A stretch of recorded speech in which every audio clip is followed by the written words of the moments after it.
Part 11 में हम देख चुके हैं मानी ने मिस्टर लो के खिलाफ केस कर दिया था। आगे हम देखेंगे। आई सजेस्ट आप पार्ट 12 से पहले पार्ट 11 भी देख लीजिए, जिसका लिंक आपको ऊपर आई बटन पर मिल जाएगा। अगर आपको मेरी वीडियोस अच्छी लगती है तो लाइक और शेयर करना, और हाँ, कमेंट कर जरूर बताना। और ऐसी ही नई नई लेटेस्ट वीडियोस देखने के लिए हमारे चैनल को सब्सक्राइब भी कर देना। पार्ट 12 में हम देखते हैं सूबी कहती है जल्दी बैठो मेरी कार में, और वो भी उसकी कार में बैठ जाता है तो सूबी कार भगा लेती है। न्यूज़ से एक असिस्टेंट मिस्टर लो को कॉल करके बताता है कि सब लोग ऑनलाइन मानी को ही सपोर्ट कर रहे हैं, शेयर होल्डर्स को भी पता चल गया है, तो अब तुम्हें उन्हें एक्सप्लेन करना पड़ेगा। मिस्टर लो कहता है मैं अभी 15 मिनट में पहुंचता हूँ और इमरजेंसी मीटिंग का अरेंजमेंट कर दो। सूबी कार चला रही थी, तभी एक वैन उनके आगे आ जाती है।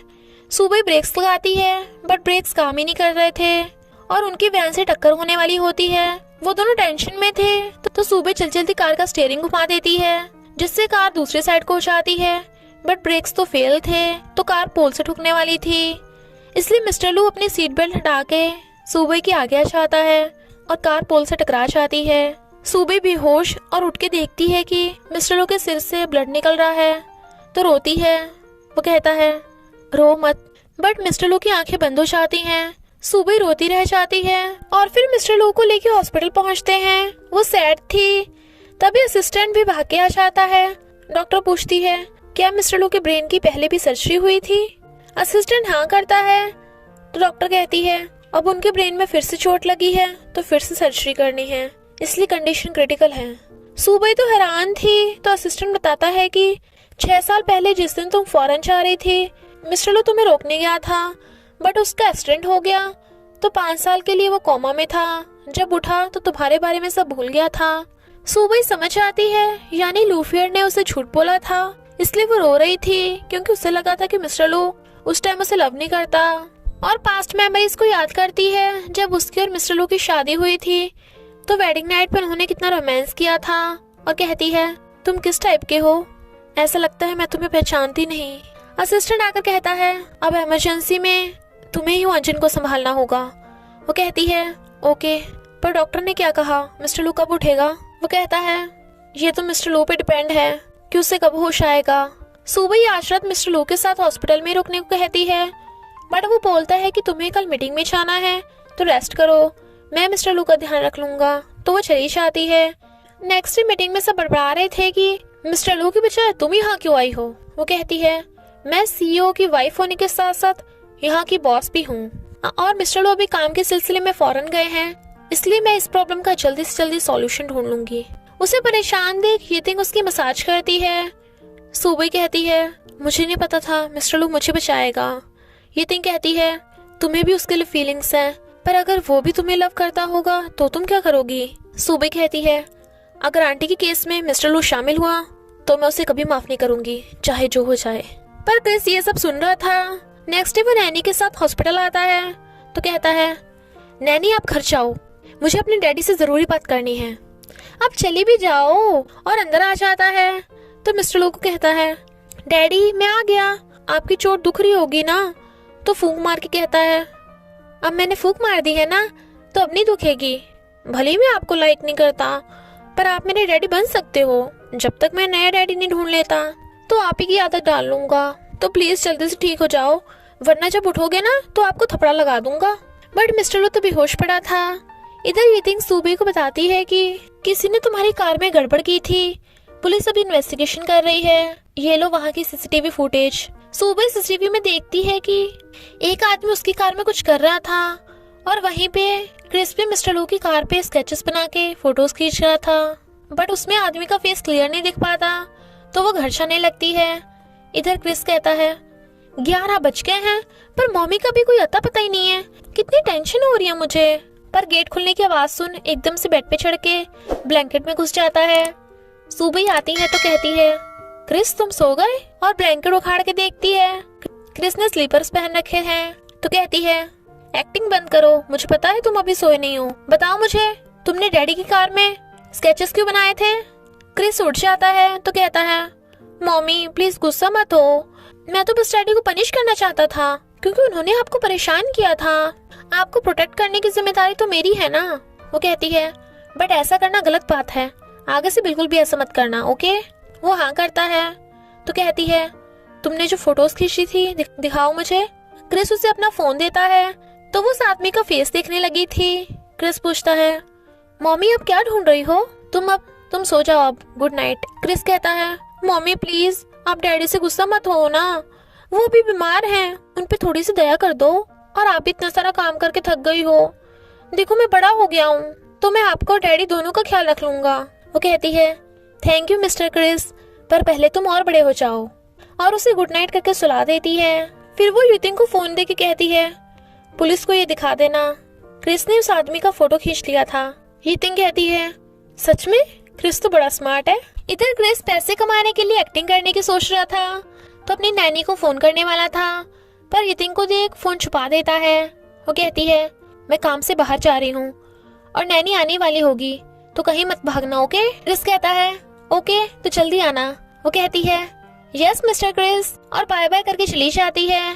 क्रिस कहता है, बाय बाय, और फोन उठाने लगा था बट वो वापस आकर कहती है, ज्यादा कार्टून मत देखना, आइस को भी तो प्रोटेक्ट करना है ना। क्रिस कहता है, आंटी तुमने मुझे बेबी समझ रखा है क्या? तो वो बाय करके चली जाती है। क्रिस नैनी को फोन पे कहता है, असिस्टेंट आर यू रेडी? मेरी आज एक अपॉइंटमेंट है। और जल्दी से रेडी शेडी होकर अपना सूटकेस और ब्लेजर उठा के भागता है। इनफैक्ट वो गू कंपनी में चाइल्ड एक्टर का ऑडिशन देने आया था पर सिलेक्ट नहीं होता। गुयन उसे देख हैरान और पूछता है, तुम यहाँ क्या कर रहे हो? क्रिस कहता है, तुम्हें पढ़ना नहीं आता क्या? ऑडिशन देने आया था मैं। वो कहता है, पर तुम्हारा मुंह देख के लग रहा है कि तुम पास नहीं हुए। क्रिस कहता है, इस कंपनी के लोगों को ना एक अच्छे एक्टर की पहचान ही नहीं है। गुयन कहता है, रुको मैं अभी आया, और उनसे पूछता है, उस बच्चे में क्या प्रॉब्लम थी? वो कहते हैं, वो बहुत ज्यादा बोलता है। गुयन उसके लिए फॉर्म लेके आता है और कहता है, उन्होंने कहा तुम बढ़िया एक्टर हो पर थोड़ा कम बोलना, इसलिए इस फॉर्म पे अपनी मॉम के साइन करा लेना, तभी मॉडल बन पाओगे। क्रिस कहता है, पर मैं नहीं चाहता मेरी मम्मी को ये पता चले, मैं सीक्रेटली यहाँ आया हूँ। गुयन कहता है, अब मैं क्या कर सकता हूँ, फॉर्म में मम्मी या डैडी में से किसी एक के साइन तो कराने पड़ेंगे वरना बात नहीं बनेगी। क्रिस कहता है, अच्छा तो मैं डैडी की साइन करा लूंगा, पर अंकल प्लीज मेरी मम्मी को मेरे मॉडल बनने के बारे में कुछ मत बताना। वो हाँ करता है तो क्रिस उसे पिंकी प्रॉमिस करा लेता है। गुयन कहता है, पर तुम आए किसके साथ हो? वो कहता है, मेरी असिस्टेंट। तभी नैनी आ जाती है जो पूछती है, तुम सिलेक्ट हो गए? क्रिस कहता है, और नहीं तो क्या, सिलेक्ट तो होना ही था मुझे, मैं हूँ ही इतना हॉट एंड हैंडसम। इधर सुबह मिस्टर लू को कहती है, जल्दी उठो और मुझे बताओ क्या तुम आंटी वाले मामले में शामिल थे या नहीं? अगर नहीं तो हम फिर से साथ हो सकते हैं। लू फिर उसकी सब बातें सुन रही थी और उसे एक आइडिया आता है। फिर वो अंदर आ जाती है। सुबह कहती है, तुम यहाँ क्या करने आई हो? लू फिर कहती है, तुमने मुझे मिस्टर लू के हॉस्पिटल में होने की बात क्यों नहीं बताई? वो कहती है, नौटंकी बंद कर, 6 साल पहले मिस्टर लू के एक्सीडेंट के बारे में तुम्हें पता था ना? जब मिस्टर लू कोमा में था तो तुमने मुझसे झूठ क्यों बोला कि मिस्टर लू मुझसे बात नहीं करना चाहता? लू फिर कहती है, क्योंकि मैं तुझसे नफरत करती हूँ, मैं नहीं चाहती कि तू वापस आए। सुबह कहती है, यानी तू इतने सालों से मासूम और काइंड बनने का नाटक करती रही? वो कहती है, हाँ, क्योंकि तेरे आने से पहले मिस्टर लू के दिल में सबसे ज्यादा इम्पोर्टेंट मैं थी, सब मुझे ही लाइक करते थे, पर तूने सब खराब कर दिया। तो तू वापस करने क्या आई है? वापस चली जाए यहाँ से। सुबह कहती है, आगे से हम दोनों को अलग करना बंद कर, तो ऐसे काम मत कर जिससे मिस्टर लू तुझसे नफरत करे। वो कहती है, मिस्टर लू मुझे कभी नफरत नहीं कर सकता। क्रिस हॉस्पिटल आता है और नैनी से कहता है, अब मेरी सेफ्टी तुम्हारी हाथों में है, तो नजर रखना। वो हाँ करती है तो मिस्टर लू के रूम में घुस जाता है और कहता है, किसे पता था कि मुझे से बच्चे को मेरी फैमिली का ध्यान रखना पड़ेगा, डैडी हो के तुम्हें ये सब करना चाहिए। चलो कोई नहीं, मैं जेंटलमैन हूँ तो तुम्हें माफ किया, पर कम से कम तुम्हें मेरी जॉब में तो मेरा साथ देना ही चाहिए। और उसका अंगूठा पकड़ के फॉर्म पे फिंगरप्रिंट लगा देता है, तो फिर फॉर्म को बैग में रख लेता है। जब वो देखता है कि मिस्टर लू की आंखों में से आंसू निकल रहा है तो कहता है, बच्चा होने के बावजूद भी मुझे अपना फेस रोज धोना आता है, एक अपने आप को देखो, कम से कम अपना फेस तो धोया करो, लगता है ये काम भी मुझे करना पड़ेगा। और टॉवल से उसकी आईज साफ कर देता है तो कहता है, तुम अपना फेस वॉश भी नहीं कर सकते क्या? डैडी तुम छोटे बच्चे हो क्या? चलो अब मुझे जाना होगा, वरना मम्मी को पता चल गया ना तो वो ना मुझे छोड़ेंगे और ना तुम्हें। डोंट वरी, मैं छुप छुप के मिलने आता रहूंगा। और फिर उसके चिक्स पे किस कर देता है और बैग उठा के भाग जाता है।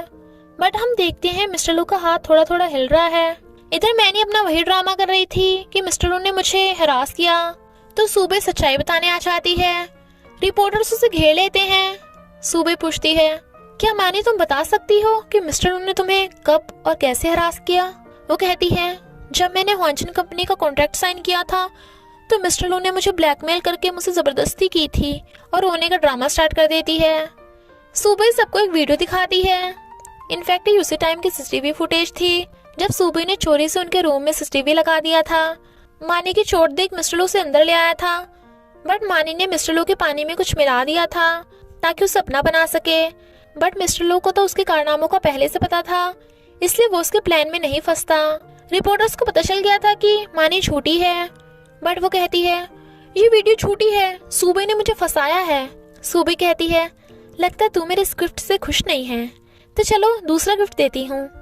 तभी पुलिस आ जाती है और कहते हैं, तुम ही मानी हो ना, तुम्हारा कार एक्सीडेंट में नाम आया है, इन्वेस्टिगेशन के लिए तुम्हें अरेस्ट किया जाता है। यानी मानी तो बिल्कुल बर्बाद हो गई थी। सुबह आती है, बट ग्रैंडमा कहती हैं, तू कौन है, मैं तुझे नहीं जानती। 6 साल पहले मेरे बेटे को छोड़कर चली गई थी। भले तुम्हारा डिवोर्स नहीं हुआ, पर तुम अब ब्लू फैमिली का हिस्सा नहीं हो। असिस्टेंट तुम खड़े खड़े के कर रहे हो, इस सूबे को यहाँ से बाहर निकालो। और इसी के साथ पार्ट 12 का एंड हो जाता है। तो बस थोड़ा सा इंतजार करना, फिर मिलेंगे नेक्स्ट पार्ट में।